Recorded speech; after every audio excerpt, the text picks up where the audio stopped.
Hello and welcome eight study hub.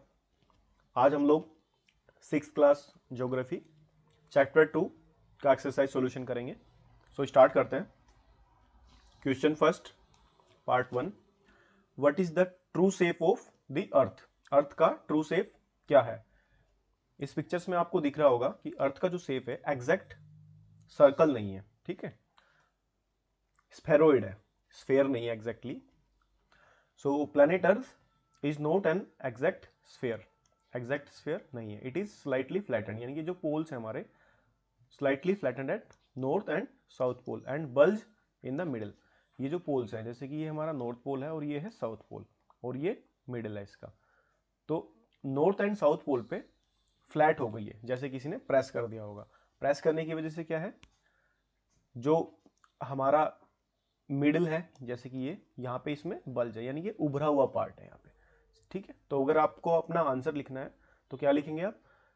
ये आप लिखेंगे the true shape of the earth is oblate spheroid. इस shape को बोलते हैं ओबलेट स्फेरोइड बोलते हैं इस शेप को, ठीक है।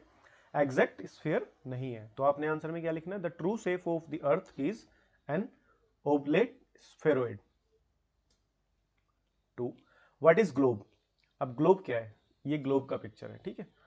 ग्लोब क्या है? Globe is the true model, यानी कि मिनिएचर फॉर्म, छोटा रूप of the earth. Globe is a true model that is miniature form of the earth.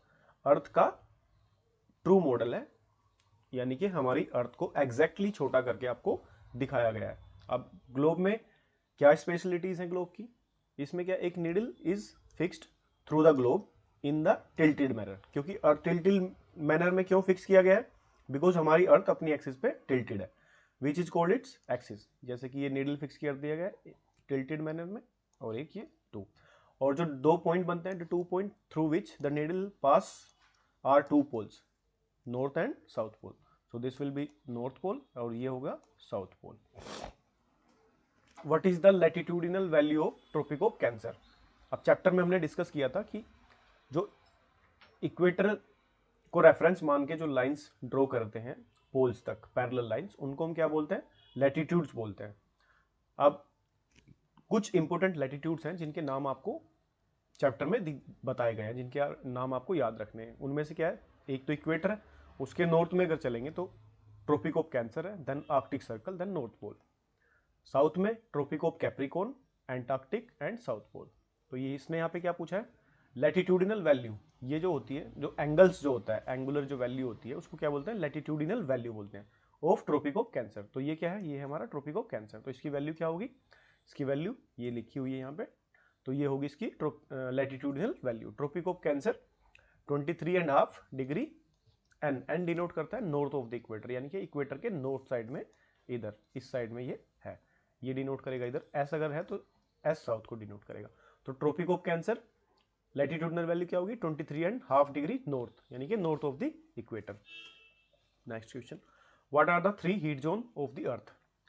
Earth के 3 हीट जोन कौन कौन से हैं? अब अर्थ टिल्टेड है और सन के अराउंड में रिवोल्यूशन कर रही है, तो उसकी वजह से अर्थ के 3 हीट जोन बनते हैं। अर्थ की जो सन की जो लाइट है, वो जिस एंगल से अर्थ के ऊपर पड़ेगी, जिस एरिया में, उसके अकॉर्डिंग कुछ एरिया ज्यादा लाइट रिसीव करेंगे, कुछ एरिया कम लाइट रिसीव करेंगे, यानी कि हीट रिसीव करेंगे कम। तो उसकी वजह से 3 जोन बनेंगे। अब इस एरिया में सन की जो रेज हैं वो डायरेक्टली फॉल करती हैं, ठीक है, कभी ना कभी सन ओवरहेड होता है, तो उसकी वजह से ये सबसे ज्यादा हीट रिसीव करता है, इसीलिए इसको क्या बोलते हैं? Torrid zone. फिर एक दूसरा जोन बनता है नॉर्थ साइड में, ये वाला दिस पोर्शन, और साउथ में ये वाला, ये थोड़ा कम हीट रिसीव करेगा, तो इसको क्या बोलेंगे? Temperate zone. जो नॉर्थ में उसको नॉर्थ, साउथ में साउथ। बेसिकली ये दोनों मिलके क्या बनाते हैं? Temperate zone.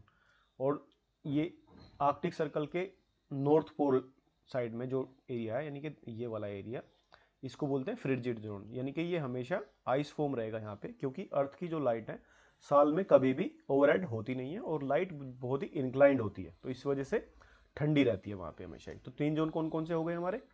3 heat zone of the earth are torrid zone, temperate zone and frigid zone, ठीक है।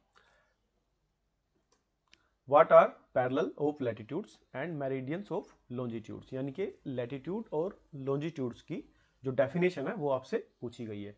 अब पैरेलल ऑफ लैटिट्यूड्स क्या है? पैरेलल यानी कि जो इक्वेटर जो रेफरेंस है, लाइन ऑफ रेफरेंस, अर्थ को दो पार्ट में डिवाइड करेगी, ऊपर नॉर्थ पोल है, नीचे साउथ पोल। उसको रेफरेंस मान के पोल की तरफ पैरेलल लाइंस जो ड्रॉ करेंगे वो क्या होते हैं, वो होते हैं लैटिट्यूड्स। और नॉर्थ पोल से साउथ पोल को मिलाने वाली जो लाइंस है, रेफरेंस लाइन, ये इनको क्या बोलते हैं, इनको बोलते हैं लॉन्जिट्यूड्स, इनको मेरिडियंस बोलते हैं। आप देखेंगे पैरेलल ऑफ लैटिट्यूड्स, डेफिनेशन क्या होगी, ऑल पैरेलल सर्कल्स, ये सर्कल्स है, from the equator up to the poles, यानी कि इक्वेटर से पोल तक, are called parallels of latitudes. अब ये मेजर कैसे करते हैं, latitudes are measured in degrees. ये हो गई आपकी पैरेलल्स ऑफ लैटिट्यूड्स की definition. And longitudes, meridians of longitudes, a line of reference running from north pole to south pole, north से साउथ पोल तक जो लाइन ऑफ रेफरेंस आप draw करेंगे उसको क्या बोलेंगे, these lines of reference are called meridian of longitudes, distance between them are measured in degree of longitudes. ठीक है, तो next question, why does the torrid zone receive maximum amount of heat. ये जो torrid zone है ना, यानी कि tropic of cancer, यानी कि ये वाला पार्ट से लेके और ट्रॉपिक ऑफ कैप्रिकॉर्न यहाँ तक, ये कि इसको क्या बोलते हैं, टोरिड जोन। ये पार्ट मैक्सिमम हीट क्यों रिसीव करता है, क्यों रिसीव करता है, क्योंकि यहाँ कभी ना कभी जो सन रेज हैं वो ओवरहेड होंगी ईयर में, दिन में एक बार, तो इसकी वजह से मैक्सिमम हीट ये रिसीव करेगा। द मिड डे सन, यानी कि दोपहर का जो सन हमारा सन होता है, दोपहर के टाइम में जो पोजीशन होती है सन की, mid day sun is exactly overhead at least once a year, year में कभी ना कभी हमेशा ओवरहेड होगा। ठीक है, on all latitudes between Tropic of Cancer and Tropic of Capricorn, यानी कि इन लैटिट्यूड्स के बीच में, ट्रॉपिक ऑफ कैंसर और ट्रॉपिक ऑफ कैप्रिकॉर्न के बीच में। उसकी वजह से क्या होता है, this area therefore receive the maximum amount of heat, heat का मैक्सिमम अमाउंट इस एरिया को रिसीव होता है। Why is it 5:30 PM in India and 12 noon in London, ये टाइम का डिफरेंस क्यों है, सेम टाइम पे अगर लंदन में 12 बजे हैं आफ्टरनून के, तो इंडिया में टाइम क्या होगा 5:30, ऐसा क्यों। इंडिया की जो इंडियन स्टैंडर्ड मेरिडियन है वो क्या है, उसकी वैल्यू है 82.5 ईस्ट। अब आपको हमने चैप्टर में समझाया है कि इस प्राइम मेरिडियन से, यानी कि 0 डिग्री लॉन्जिट्यूड जो है, इससे अगर हम ईस्ट साइड में चलेंगे, यानी कि इस डायरेक्शन में, ईस्ट में, तो टाइम क्या होगा, आगे रहेगा, क्योंकि अर्थ का जो रोटेशन है, अपनी एक्सिस पे जो रोटेशन है वो कैसे, west to east earth circle करती है। तो इसकी वजह से जो ईस्ट में जो पॉइंट्स होंगे वो उनका टाइम आगे होगा, और जो वेस्ट में जो पॉइंट्स होंगे उनका टाइम पीछे होगा। तो इंडिया की जो इंडियन स्टैंडर्ड मेरिडियन है वो क्या है, 82.5 मिनट ईस्ट में है, यानी कि इस साइड में कहीं इंडिया है, यहाँ पे हमारा इंडिया रहेगा।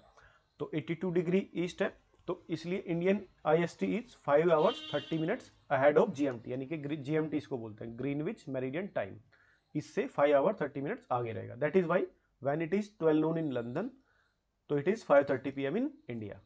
ठीक है, 1 डिग्री मूव करेगा, अगर 1 डिग्री मूव करेंगे तो आप 4 मिनट आगे हो जाएंगे, टाइम डिफरेंस आ जाएगा। अब यहाँ 0 डिग्री से 82 डिग्री ईस्ट में कितने डिग्री मूव किया, 82, तो जब आप 82.5 को मल्टीप्लाई करेंगे 4 मिनट से, तो आपकी आंसर आएगा 330 मिनट्स, सॉरी 330 मिनट्स। अब 330 मिनट्स में कितने घंटे होते हैं, 60 मिनट्स का 1 आवर होता है, तो 330 में कितना होगा, 5 hours and 30 minutes। सो इसीलिए क्या है, 82 डिग्री हाफ ईस्ट में इंडिया की लोकेशन है, तो प्राइम मेरिडियन से जब टाइम मेजर करेंगे तो वो 5 hours and 30 minutes आगे आएगा। अब ऑब्जेक्टिव क्वेश्चन करते हैं, tick the correct answer. The value of prime meridian is, prime meridian की वैल्यू क्या होगी, हमने अभी आपको पढ़ाया था, दैट इज 0 डिग्री। अब second, frigid zone lies near, जो फ्रिजिड जोन है वो कहाँ पे लाई करेगा, इक्वेटर के पास में, ट्रॉपिक ऑफ कैंसर, या फिर पोल्स के पास में। कौन सा एरिया कम जो हीट है रिसीव करता है सन से, वो पोल्स के पास के एरियाज रिसीव करते हैं, तो इसे आंसर क्या होगा, पोल्स के पास में। The total number of longitudes are, total of numbers of longitudes कितने होंगे, अगर आप ड्रॉ करेंगे तो 0 डिग्री प्राइम मेरिडियन, इससे 180 लेफ्ट साइड में और 180 राइट साइड में, तो टोटल कितने होंगे 360 लॉन्जिट्यूड्स हैं, क्योंकि अर्थ एक सर्कल है तो 1 डिग्री पे लाइन ड्रॉ करी गई है, रेफरेंस लाइन, तो टोटल कितनी लाइंस होंगी 360। The Antarctic circle is located इन, कहाँ पे, एंटार्क्टिक सर्कल। नॉर्थ पोल के साइड में कौन सा है, आर्कटिक सर्कल, आर्कटिक। साउथ में क्या है, एंटार्क्टिक, एंट आर्कटिक। सो आर्कटिक सर्कल कहाँ पे है, नॉर्थ में क्या है, नदर्न हेमिस्फीयर्स। सो एंटार्क्टिक कौन से साइड में, साउथ साइड में, तो साउथ साइड को क्या बोलते हैं, सदर्न हेमिस्फीयर। तो Antarctic circle is located in southern hemisphere. अच्छा, grid is a network of, ये अर्थ है, ये हमारे क्या है, ये हमारे लॉन्जिट्यूड्स हैं, लॉन्जिट्यूड्स, और ये हमारे लैटिट्यूड्स हैं। तो ये जो पैटर्न बनता है इसको बोलते हैं ग्रिड। तो ग्रिड क्या हुआ, parallels of latitudes and meridians of longitudes, इनको मिला के ये जो सिस्टम फॉर्म होता है, जो पैटर्न बनता है, इसको हम बोलते हैं grid. This will be the answer. अब फिल इन द ब्लैंक्स देख लेते हैं। The tropic of Capricorn is located in, tropic of Capricorn कहाँ पे लोकेट होगा, वो होगा सदर्न हेमिस्फीयर में, क्योंकि ट्रॉपिक ऑफ कैंसर कहाँ है, नदर्न में, तो ट्रॉपिक ऑफ कैप्रिकॉर्न किधर होगा, सदर्न हेमिस्फीयर में, और उसकी वैल्यू क्या होगी 23.5 डिग्री साउथ। ठीक है, तो 23.5 डिग्री साउथ में ट्रॉपिक ऑफ कैप्रिकॉर्न लोकेटेड है। The standard meridian of India is, India का स्टैंडर्ड मेरिडियन क्या है, 82 डिग्री एंड 30 मिनट ईस्ट। ये लेटर आपको हमेशा याद रखना है, वेस्ट नहीं ईस्ट है। 0 degree meridian is also called, क्या कहते हैं उसको, उसको बोलते हैं प्राइम मेरिडियन।